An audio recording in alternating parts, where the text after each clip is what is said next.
Hello, welcome to my channel Bong Sayani. আগের ভিডিওয় তোমরা দেখেছো আমরা গেছিলাম আমাদের চাইল্ডহুড ফ্রেন্ডের বিয়েতে। তো আজকে তাদেরই রিসেপশন। তো চলো রেডি হয়ে বেরিয়ে পড়েছি আমি, আমার হাজবেন্ড ও আমাদের আর এক বান্ধবী মিলে। আজকে যাদের রিসেপশন, চলো প্রথমে সেই লাভ বার্ডসদের সঙ্গে দেখা করে আসি।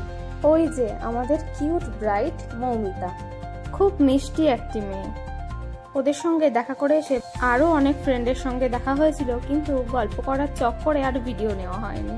তারপর খাওয়া দাওয়া সেরে আমরা ফিরছিলাম বাড়ি। আর ফিরতে ফিরতে মনীষা কি বলছে সেটা শুনে নাও। খাওয়া দাওয়া করে বাড়ি ফিরছি গাইস। সত্যি তাই, খাওয়া দাওয়া করে এই একটা বস্তু নিয়ে গেলাম গাইস, কিছু খেতে জানি না গাইস, ফুচকা খেতে বিয়ে বাড়ি যাই। আপনারা যদি এরকম অল্প খরচে বিয়ে সারতে চান, এরকম লোককে নিমন্ত্রণ করবেন। ইয়েস, আমরা চিকেন মাটন সব ছিঁড়ে চলে যাচ্ছি, আমি মাছটা ইনক্লুডেড। ওকে দেখো, তোর বদলে আমরা খেয়ে আসছি। আজকের মতো তবে এটুকুই, দেখা হবে পরের ভিডিওতে। ততক্ষণের জন্য টাটা। চ্যানেলটা সাবস্ক্রাইব করতে ভুলো না।